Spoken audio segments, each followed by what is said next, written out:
اگر قرآن حدیث کی معلومات ہو تو جانے والا جنتی ہے یا جہنمی ہے آپ دیکھ کر ہی پتہ کر لیں۔ اگر مرتے وقت ایسی آواز نکلے حلق سے جیسے جانور ذبح کرتے ہوئے، نہیں وہ بچڑا گڑ گڑ گڑ کی جو آواز نکالتا ہے بھیانک سی آواز، اگر ایسی آواز نکل رہی ہے تو علامت اچھی نہیں ہے۔ دوستو، موت کے وقت کچھ نشانیاں ایسی ظاہر ہوتی ہیں جسے دیکھ کر آپ خود سمجھ جائیں گے، آپ خود پتہ لگا سکتے ہیں کہ مرنے والا انسان جنت میں جائے گا یا جہنم میں، مرنے والا انسان دوزخ کی آگ میں چلے گا یا پھر جنت میں چین و سکون کے ساتھ رہے گا۔ تو دوستو، اگر آپ جاننا چاہتے ہیں کہ موت کے وقت وہ کون سی نشانیاں ظاہر ہوتی ہیں جسے دیکھ کر ہم خود سمجھ جائیں کہ مرنے والا انسان جنت میں جائے گا یا جہنم میں، اگر آپ جاننا چاہتے ہیں تو اس ویڈیو کو آپ پوری ضرور دیکھیں۔ انشاءاللہ قرآن و حدیث کی روشنی میں پوری تفصیل آپ کو بتائی جائے گی۔ تو چلیے ویڈیو کو شروع کرتے ہیں۔ اگر قرآن حدیث کی معلومات ہو تو جانے والا جنتی ہے یا جہنمی ہے آپ دیکھ کر ہی پتہ کر لیں۔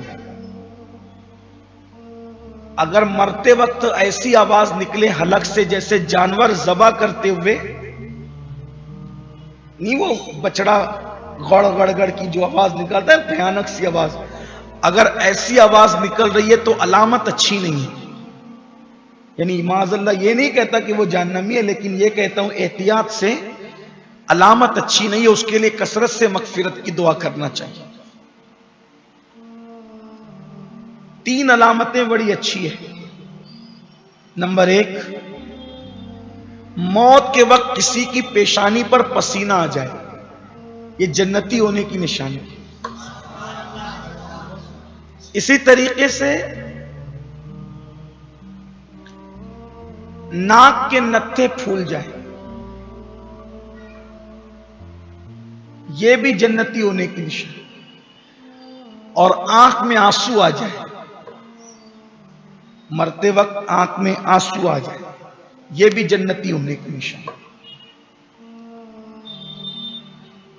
اور اگر زبان پہ کلمہ جاری ہو جائے، سبحان اللہ کیا کہنے، پھر اللہ کے رسول علیہ السلام فرماتے ہیں جس کی زندگی کا پہلا کلام کلمہ ہو اور جس کی زندگی کا آخری کلام بھی کلمہ طیبہ ہو، اگر اس نے 1000 سال تک بھی زندگی گزار کر گناہ کیا تو قیامت کے دن اس سے کچھ نہیں پوچھا جائے گا، اس کی بخشش کر دی جائے گی۔ زبان پہ کلمہ جاری۔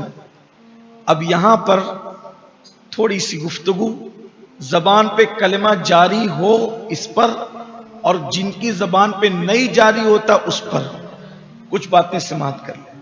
نمبر 1، حدیث پاک میں آتا ہے کہ جو لوگ دنیا کے اندر مسواک کثرت سے کرتے ہیں، انشاءاللہ جب وہ مریں گے تو ان کی زبان پہ کلمہ جاری ہوگا، مسواک کر لیں۔ اسی طرح جو ہمیشہ باوضو رہتے ہیں ان کی زبان پہ کلمہ جاری ہوگا۔ ایک لڑکے کا انتقال ہو رہا تھا، نوجوان لڑکے کا انتقال ہو رہا تھا۔ اصحاب مصطفیٰ صلی اللہ علیہ وآلہ وسلم اس کے سرانے جلوگر تھے اور کلمے کی تلقین کر رہے تھے، لیکن اس کی زبان پہ کلمہ نہیں آ رہا تھا۔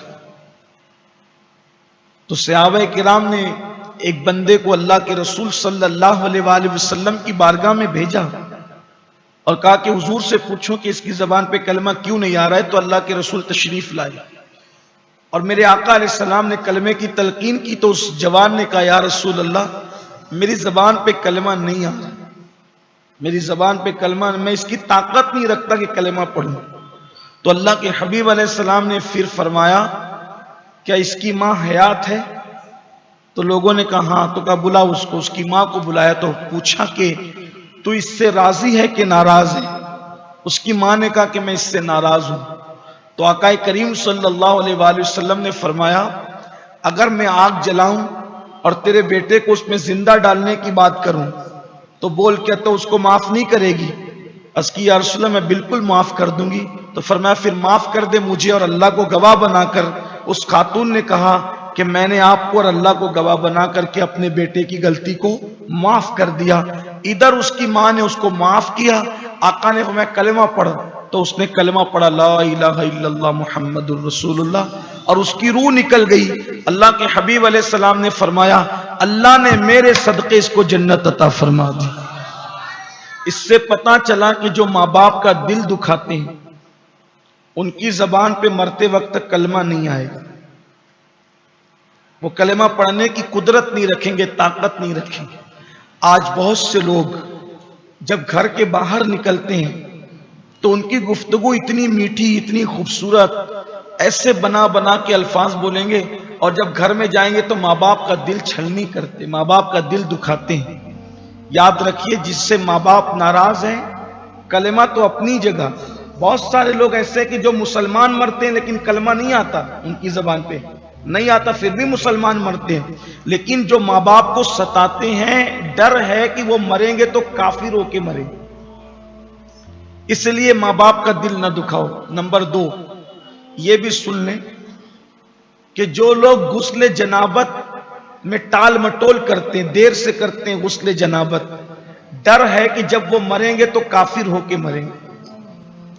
اسی طرح سے جو لوگ اذان کی آواز سن کر کے دنیا کی باتیں کرتے ہیں، بک بک کرتے ہیں، چپ نہیں ہوتے اذان کی آواز سن کر، اس کا جواب نہیں دیتے، بے توجہی کرتے ہیں، حدیث پاک میں آتا ہے کہ ڈر ہے کہ مریں گے تو کافر ہو کر مریں گے۔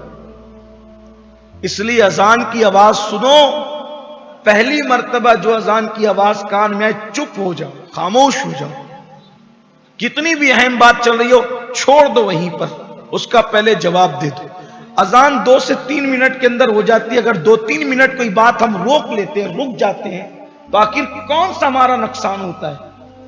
اذان کی ناقدری مت کیجیے، اذان کا جواب دینا تاکیدی سنتوں میں سے ایک سنت ہے، بعض فقہا نے تو اس کو واجب تک قرار دیا ہے، لیکن میں دیکھ رہا ہوں کہ دنیا دار تو دنیا دار، مجرم لوگ تو مجرم لوگ، دیندار طبقے کو بھی دیکھتا ہوں کہ مسجد میں بیٹھ کر اذان سنتے ہیں لیکن ان کی زبان بک بک کر رہی ہوتی ہے۔ اس کا اللہ تعالیٰ قرآن مقدس میں ارشاد فرماتا ہے کل نفس ذائقۃ الموت، ہر نفس کو، ہر جاندار کو موت کا مزہ چکھنا ہے۔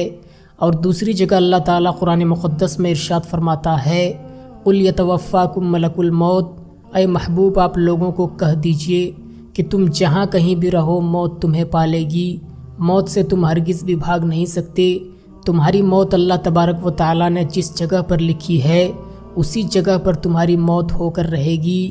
دوستو اس ویڈیو کو آپ نے پورا دیکھا اور سنا، تو دوستو اس ویڈیو کو دیکھ کر آپ کو سمجھ میں آ گیا ہوگا کہ موت کے وقت وہ کون سی نشانیاں ظاہر ہوتی ہیں جسے دیکھ کر ہم سمجھ جائیں کہ مرنے والا انسان جنتی ہے یا جہنمی، مرنے والا انسان دوزخ کی آگ میں جلے گا یا پھر جنت میں چین و سکون کے ساتھ رہے گا۔ تو دوستو یہی وہ نشانیاں ہیں جسے دیکھ کر آپ خود سمجھ سکتے ہیں کہ مرنے والا انسان جنتی ہے یا جہنمی۔ تو دوستو اس ویڈیو پر آپ اپنی کیا رائے رکھتے ہیں ہمیں کمنٹ کر کے ضرور بتائیں، اور اس ویڈیو کو اپنے دوستوں احباب تک ضرور شیئر کریں۔ خدا حافظ۔